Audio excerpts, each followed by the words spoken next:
नमस्कार।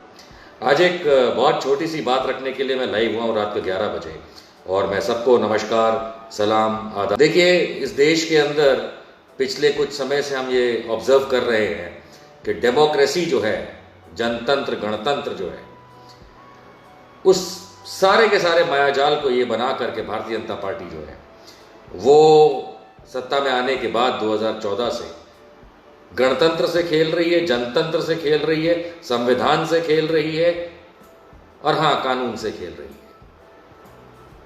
और वो खेल रही है का शब्द मैं इसलिए इस्तेमाल कर रहा हूं क्योंकि सरकारें कई आई और कई गई, लेकिन हर सरकार ने जनता के लिए काम किया, हर सरकार ने प्रो पीपल आइडियोलॉजी अपनाई, हर सरकार ने देश के लिए काम किया। अब कुछ निकल के ये आ रहा है कि श्रीमान नरेंद्र मोदी जब से प्रधानमंत्री बने हैं तो ये बातें तो जरूर करते हैं कि हम लोगों के लिए काम कर रहे हैं, देश के लिए काम कर रहे हैं, पर हकीकत में देखिए तो कतई ऐसा होता नहीं है। इनकी पॉलिसीज देख लीजिए, सरकारी पॉलिसीज ने देश डुबो दिया। नौकरी नहीं, पैसा नहीं, इकोनॉमी नहीं, बिजनेस नहीं, इंपोर्ट नहीं, एक्सपोर्ट नहीं, हर टाइप का इन्होंने ढकोसला आप लोगों को पेश किया। इसके उपरांत इन्होंने जो अपने तरीके अपनाए, डीमोनेटाइजेशन के, जीएसटी के, पाकिस्तान को लेकर के जो ब्रवाडो किया, हिंदू मुसलमान के झगड़े करवाए, कुछ राज्यों के पीछे पड़ के उनकी छींचा लेकर करने की कोशिश करी, तो ये सब देखते हुए सिर्फ खुद की वाहवाही लूटने का काम नरेंद्र मोदी ने किया। अब आप कहेंगे कि आज के मुद्दे से किस तरीके से बैठता है, तो आज का मुद्दा यह है कि कल मेरी जानकारी अनुसार कल 27 जुलाई 2020 को कांग्रेस पार्टी जो है वो हर राज्य में वहां के जो राज्यपाल हैं उनके घेराव करेगी। ये मेरी तरफ से एक बहुत वेलकम कदम है क्योंकि ये ऐसे घेराव होने ही चाहिए, क्योंकि आज की तारीख में अगर आप एनालाइज करेंगे पिछले कुछ सालों को तो राज्यों में, खास करके राज्यों में भारतीय जनता पार्टी ने जोड़ तोड़ की राजनीति, खरीद फरोख्त की राजनीति, चुन के आई सरकारों को गिरा करके खुद की सरकार बनाने की राजनीति अगर किसी के बलबूते पे की है तो खुद के बिठाए राज्यपालों के बलबूते पे। भारत का संविधान राज्यपालों को कुछ विशेषाधिकार देता है, कुछ विशेष अधिकार जरूर देता है, लेकिन वो विशेष अधिकार भी चीफ मिनिस्टर और जो ग्रुप ऑफ मिनिस्टर्स होते हैं विधानसभा के, उनके तहत होता है।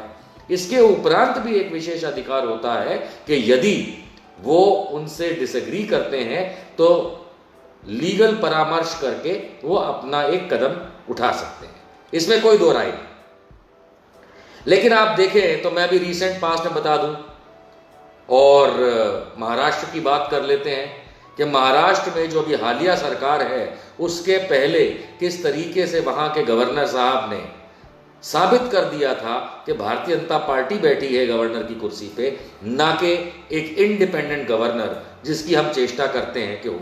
जिस तरीके से दोस्तों राष्ट्रपति किसी का नहीं होता, देश का होता है, किसी पार्टी का नहीं होता, उसी तरीके से कोई गवर्नर, चाहे वो आया किसी भी पार्टी के बैकग्राउंड से हो, लेकिन एक बार गवर्नर बन जाए तो उसके बाद वो किसी पार्टी का नहीं होता।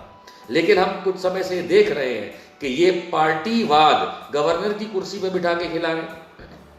आप महाराष्ट्र का उदाहरण देख लीजिए, एक रात का चीफ मिनिस्टर बना दिया था वो, एक दिन का चीफ मिनिस्टर कौन था वो, फडणवीस को।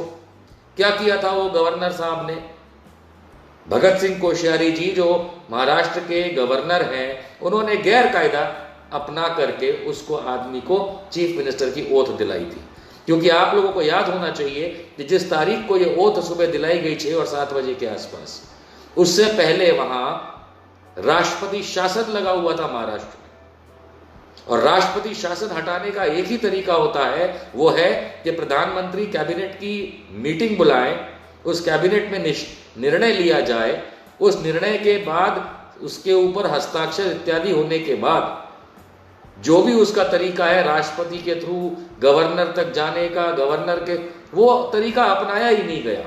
मैं कई चैनलों पे पूछ चुका हूं कि कब हुआ है उस राष्ट्रपति शासन को हटाने का निर्णय, कितने बजे रात में कैबिनेट मीटिंग हुई, कितने बजे पेपर्स गए राष्ट्रपति के पास, कितने बजे वहां से साइन होके वापस आए, कितने बजे उनको गवर्नर को महाराष्ट्र के भेजा गया, कुछ नहीं किया, बस मन में आया कर दिया। उसी तरीके से इस समय आप हालिया परिस्थिति राजस्थान की देख लीजिए। मैं जाना ही नहीं चाहता पुरानी बातों के अंदर के मणिपुर में क्या हुआ, गोवा में क्या हुआ, कर्नाटका में क्या हुआ, मध्य प्रदेश में क्या हुआ। मैं उन कहानियों को कहना ही नहीं चाहता क्योंकि वो थोड़ा सा पुराना है। पर हाल की परिस्थिति आप राजस्थान का देख लीजिए। क्या अधिकार है कलराज मिश्रा जी को, जो कि वहां के गवर्नर साहब बने हैं, क्या अधिकार है उनको कि अगर खुद चीफ मिनिस्टर और वहां की सरकार अगर सत्र बुलाना चाहती है विधानसभा का, तो वो अड़ंगा डाल के बैठे हैं, कोरोना काल की रामायण सुनाते हैं। अरे गवर्नर साहब, कोरोना काल के अंदर ही योगी आदित्यनाथ गया था अयोध्या, वहां पे रामलला की मूर्ति रखने के लिए, तब भारत में कोरोना काल का कोई असर नहीं था, बराबर। उसी तरीके से कोरोना काल के तहत ही भारत की पार्लियामेंट चल रही थी। टीएमसी के एक नेता को खड़े होकर बोलना पड़ा कि बंद करो पार्लियामेंट, ये क्या लगा रखा है, तब जाकर के पार्लियामेंट बंद हुई, तब कोई प्रॉब्लम नहीं आई। इसी के अंदर 5 अगस्त को कोरोना काल के अंदर श्रीमान नरेंद्र मोदी जा रहे हैं फिर से शिलान्यास करने, जाने कितनी बार होगा राजनीतिक शिलान्यास राम मंदिर का करने, तब कोरोना काल आपको नहीं दिखता। पौंडीचेरी नाम के यूनियन टेरिटरी में विधानसभा चल रही है अभी हालिया, तब आपको ये नहीं दिखता कोरोना काल है। गोवा में शुरू हो रही है, बिहार में 3 तारीख को हो रही है, और आप अड़ंगा डाल के बैठे हैं राजनीतिक प्रक्रिया नहीं, संवैधानिक प्रक्रिया में। शर्म आनी चाहिए, ऐसे गवर्नर को उतार के फेंक देना चाहिए। आए थे भाजपा से, वापस भेज दो भाजपा में। नहीं चाहिए ऐसे गवर्नर या राष्ट्रपति जो किसी पार्टी का हाथ पकड़ के उसके फायदे के लिए काम करने की कोशिश करते हैं। इस तरीके से आप डेमोक्रेसी का मर्डर करेंगे, इस तरीके से आप जनतंत्र खत्म करेंगे, इस तरीके से हमारे गणतंत्र को, संविधान को आप मारेंगे। गवर्नर कहलाने लायक नहीं हो तो मैं तो झाड़ू पोछा लायक भी नहीं रखूं। मैं अपने ऑफिस में या घर में तो मैं झाड़ू पोछे के लायक नहीं हो तुम तो, जो लोगों को परेशान करते। और हां, कल कांग्रेस पार्टी पूरे दिन अलग अलग राज्यों में इसी तरीके से हो रहे डेमोक्रेसी के मर्डर, संवैधानिक पोजीशंस का गलत इस्तेमाल कर रहे लोग जो भारतीय जनता पार्टी ने गवर्नरों के तौर पर बिठा रखा है, इसके अगेंस्ट, इसके खिलाफ एक प्रतीकात्मक विरोध प्रदर्शन जिसको कहा जा सकता है, घेराव कहा जा सकता है, वो हर राज्य के राज्यपालों का किया जाएगा, चाहे वो कांग्रेस शासित प्रदेश हो या गैर कांग्रेस शासित प्रदेश हो। और सारे भारत को इस चीज को समझना चाहिए कि गवर्नर, राष्ट्रपति, जज, मजिस्ट्रेट, पुलिस अधिकारी या कोई भी सरकारी संवैधानिक पद पे बैठे लोग अगर अपने किसी आका के लिए काम करने लगेंगे तो इस देश में उन लोगों की कतई आवश्यकता और जरूरत नहीं है, कतई जरूरत नहीं है। ये संविधान for the people, by the people, of the people है। हर चीज for the people, by the people, of the people है। लेकिन आप for BJP, by BJP, of BJP है। शर्म आनी चाहिए ऐसे लोगों को। हाँ, कल को कोई बोलेगा भैया गवर्नर साहब के लिए आप ऐसा कैसे कह सकते हैं, तो गवर्नर साहब जब बेतुका काम करेंगे, जब भाजपा के अंदर घुस करके बातें करेंगे और काम करेंगे, तो भैया सवाल तो उठेगा, और सवाल ही नहीं किया जाएगा, हटा भी दिया जाएगा। इंपीचमेंट की प्रोसेस होनी चाहिए इनको हटाने की। और मैं आह्वान करूंगा सारे देशवासियों से कि कल के दिन अपने तरीके से सोशल मीडिया पे या एक अलग तरीकों से इस चीज का समर्थन करें कि कोई भी राज्यपाल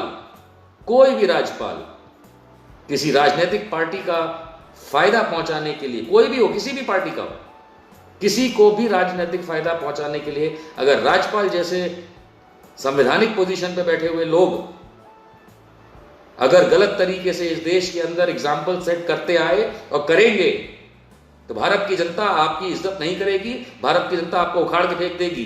कांग्रेस पार्टी तो एक पॉलिटिकल पार्टी है, वो तो अपने तरीके से घेराव करेगी और मुझे लगता है ज़्यादातर लोग अरेस्ट होंगे। मेरी जानकारी के अनुसार राज्य लेवल के नेता इन चीज़ों को लीड करेंगे।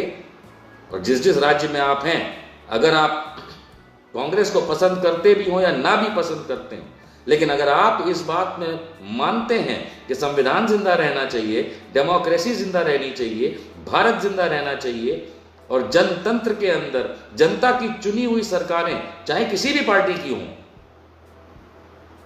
अगर उनका वजूद बना रहना चाहिए, तो कल आप भी गवर्नर हाउस जाइए। अरेस्ट होते हैं तो होइए, मैं भी जाऊंगा। इस भारत को बचाने के लिए भारतवासी आगे आएंगे। भारतीय जनता पार्टी तुम्हारे दिन गिनती के हैं। बंद करो ये गैर कानूनी काम, और कोई भी गवर्नर की कुर्सी पे बैठे हुए लोग थोड़ी सी शर्म रखो। संवैधानिक पोजीशन पे शर्म करो। कल के इस घेराव का मैं समर्थन करता हूं और मैं चाहूंगा आप सब समर्थन करें अपने अपने तरीके से। धन्यवाद। जय